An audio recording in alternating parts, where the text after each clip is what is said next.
വിശദമായ വാർത്തകൾ നോക്കാം. സംസ്ഥാനത്ത് വീണ്ടും NIA റെയ്ഡ്. മലപ്പുറത്തും കണ്ണൂരിലും കൊല്ലത്തുമാണ് റെയ്ഡ്. നിരോധിത സംഘടനയായ പോപ്പുലർ ഫ്രണ്ട് പ്രവർത്തകരുടെ വീട്ടിലാണ് റെയ്ഡ്. ഒരാളെ കസ്റ്റഡിയിലെടുത്തു. ഡിജിറ്റൽ ഉപകരണങ്ങളും ആയുധവും കണ്ടെടുത്തു.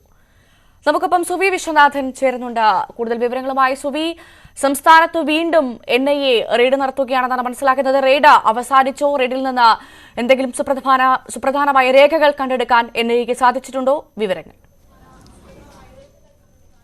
ഭവ്യ, ഒരിടവേളയ്ക്ക് ശേഷം സംസ്ഥാനത്ത് വീണ്ടും NIA റെയ്ഡ് നടക്കുകയാണ്. 3 ഇടങ്ങളിലാണ് റെയ്ഡ് നടക്കുന്നത്. 3 ജില്ലകളിൽ കൊല്ലം, മലപ്പുറം, അതുപോലെ കണ്ണൂർ എന്നിവിടങ്ങളിലാണ് റെയ്ഡ് നടക്കുന്നത്.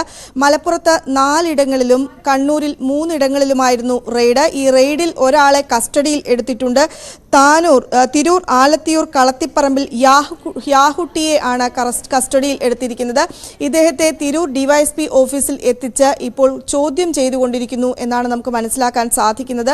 ഡിജിറ്റൽ ഉപകരണങ്ങൾ കസ്റ്റഡിയിൽ എടുത്തിട്ടുണ്ട്. ഒപ്പം തന്നെ ആയുധങ്ങളും കണ്ടെത്തിയിട്ടുണ്ട് എന്നാണ് നമുക്ക് അറിയാൻ സാധിക്കുന്നത്. ഇന്ന് രാവിലെയാണ് റെയ്ഡ് ആരംഭിച്ചത്. റെയ്ഡ് അവസാന ഘട്ടത്തിലേക്ക് കടക്കുന്നു എന്ന് വേണം നമുക്ക് ഈ സാഹചര്യത്തിൽ മനസ്സിലാക്കാൻ. ഏതായാലും പോപ്പുലർ ഫ്രണ്ട് നിരോധിച്ചതിന് ശേഷം പല തവണകളിലായി NIA റെയ്ഡ് നടത്തുന്നുണ്ട്.